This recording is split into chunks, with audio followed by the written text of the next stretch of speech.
Good evening and welcome. Tonight we will be going over the history and geography of Centre in Haiti. If you hear the sound of a cat quietly snoring in the background, that's because there's a cat quietly snoring in the background. Excuse him. The Centre Department is the only department of Haiti that does not have a coastline. It is entirely within the central mountain range. You can see over here, Cordillera Central, that divides the island of Hispaniola geographically into and also politically into. This is Hispaniola, the second largest island in the Caribbean, and there are two countries on it, Haiti and the Dominican Republic. You can see Haiti is purple, Dominican Republic's yellow on my map. So we are right along the border here with the Dominican Republic, which is of course very important to the history of this region. This area is not terribly developed, which for Haiti is saying a lot because there are few parts of Haiti that are super developed. It's mostly quite rural. You can see the largest lake in Haiti, Lake Peligre, right there. And the Artibonite River flows through here to the Artibonite Department, which we already covered over here. The Artibonite is the longest river in Haiti. And the capital is right here.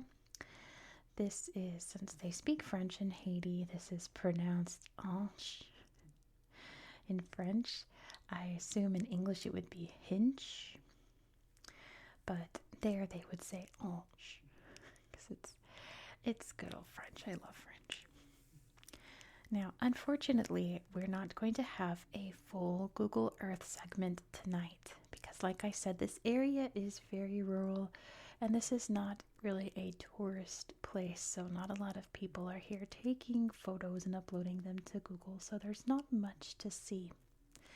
But I will throw in some footage here of me on Google Earth for you, showing you exactly where we are in the world. If you're not quite sure where Haiti is, that's totally fine. It's pretty easy to find because Hispaniola is pretty distinct right between Cuba and Puerto Rico, south of the Bahamas, and north of South America in the Caribbean. I'll also show you one slideshow I found, a really nice one of a waterfall that is near Hinch. I'm not quite sure which one to say. I guess Hinch. I'm not sure. I guess we'll call it Hinch for this video, for the purposes of this video. But let me tell you about the history of this region. Haiti has one of the most fascinating histories in the planet, I think. But not a lot of it happened in this department. Some of it did, but not a lot of it. So I'll tell you about what I can. There was, of course, a Taino population living here by the time Christopher Columbus arrived on Hispaniola. And of course, there is no longer a Taino population. They were either kidnapped and forced into slavery, or they perished while they were slaves to the Spanish, or succumbed to diseases, or were just killed by the Spanish. It's just one of the many tragedies that occurred throughout the Caribbean and Hispaniola. In 1704, this town, which was called Hincha at the time, was founded, and it was created as a settlement for people moving to the island from the Canary Islands. Canarian settlers, I suppose, who established ranches here. But for the most part, in this part of the 1700s, most of this area, which is quite forested, was Maroon territory. Maroons being escaped slaves who hide out in the forest and create their own communities there. And most Maroon groups would raid other villages, plantations, what have you, for supplies, food, and to take more people with them. So that was mostly just the history here until we reached the end of the 1700s into the 1800s, when a huge slave revolt in Haiti leads to its independence. The leader of this independence movement was Toussaint Louverture, like the greatest hero in Haiti's history. He would come through this area in 1801, I believe, or 1800 possibly. He had managed to conquer the entire island by 1801. He would not long after that be captured by the French and taken to France, where he would pass away in prison. And Spain would regain this area by 1809. And all of this too, obviously, but this was part of the Spanish territory of Santo Domingo. Haiti at that time was called Santo Domingue. Haiti being, or Haiti as they would say, the Taino name.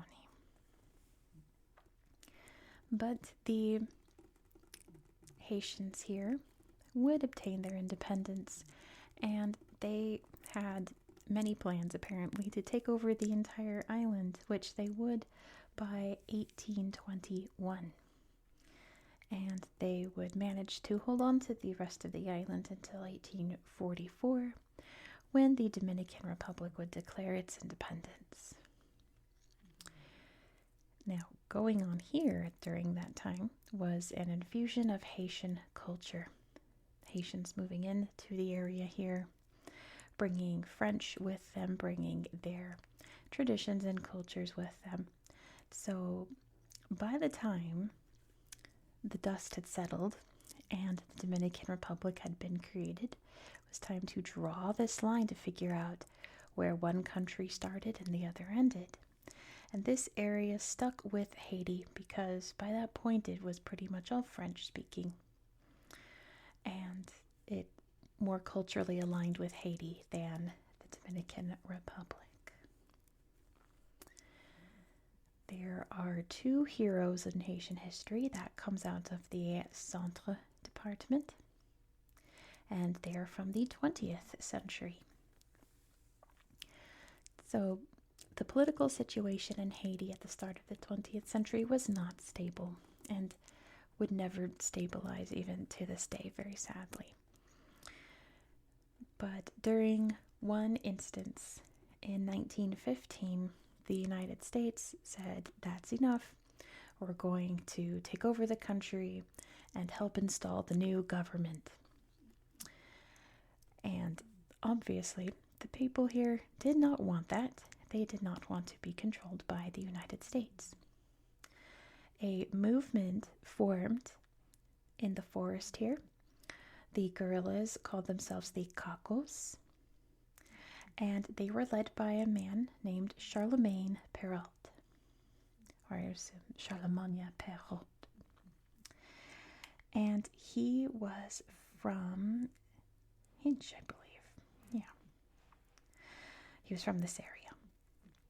And he led the guerrilla resistance fight against the Americans until he was captured and executed in 1919.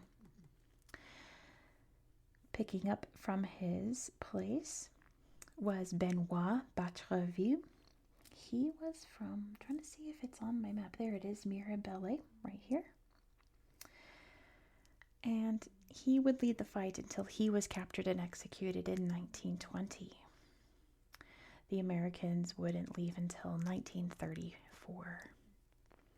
But those two men are still considered very important heroes to Haiti today.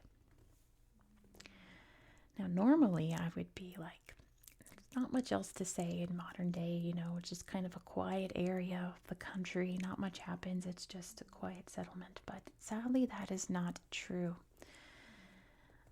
As I said, Haiti is not the most politically stable place. There are a lot of gangs that just take over areas because there's no one to stop them. Political leaders come and go, being forced out and forced in. And in March of 2025, a very violent gang attack occurred in the south down here, centered around Mirabelle. And this area is not a safe place to be. Many people were forced out of their homes. Many people were forced out of their bodies, if you know what I mean, and many fled to the north up here. And there are still refugees from that. It's still not safe for them to return home to this day. It's early 2026 that I'm filming this. It's very, very sad. It's unfortunately one of the many humanitarian crises going on in Haiti right now, and most likely one of the reasons why there really aren't any photos or anything to show you here on Google Earth, because I wouldn't recommend visiting this place right now, really, for anyone. Which is so sad, because Haitians seem like, when they're not in a gang, they seem like the kindest people in like the world, like the most hospitable. And of course, this is just a very beautiful country. And what a unique place, because you think Haiti, you really think of the Caribbean. You don't usually think of the interior. So it's a place unlike any other in Haiti, but sadly it is not terribly safe to visit. That's just very sad. And all we know is that someday it will be. Someday stability will come to Haiti. It has to, statistically. There's no country that has been in turmoil for hundreds and hundreds of years, at least like political turmoil, right? It always stabilizes eventually. And, that's always something to think about. It'll always get better. It always gets better. It might get worse before it gets better, but it always gets better, no matter what the situation. It'll always get better. I hope you guys don't mind my very scratched up hands. Hopefully it's not coming through. It's just my cat Jet is very sharp. He hates having his claws trimmed, and he's been growling at our new cat Russell. And I was trying to get him to stop, and he just very gently swiped at me and just ripped my hand open. He wasn't even trying to be a mean boy, but hopefully you can't see any of that. Sorry if you can. But that is going to be it for today. Thank you so much for watching. If you enjoyed this style of content, please consider subscribing. If you are new here, welcome. This is not very typical of my channel in this series. Usually we do the maps and then we go to Google Earth. It's very rare when we have just a map. We're going to have 2 videos where it's just Google Earth this week, and one of them will be tomorrow. We're going to Burkina Faso again. We already did Centre Burkina Faso. Now we're doing Centre A, Centre Nord, Centre Ouest, and Centre Sud. All in one video. It'll be tablet only. And we are going to see Burkina Faso's newest UNESCO site. And it's so beautiful. This week's theme is palaces, you guys. Palaces and castles. The next 4 videos will have something or other to do with palaces, castles, in a sense.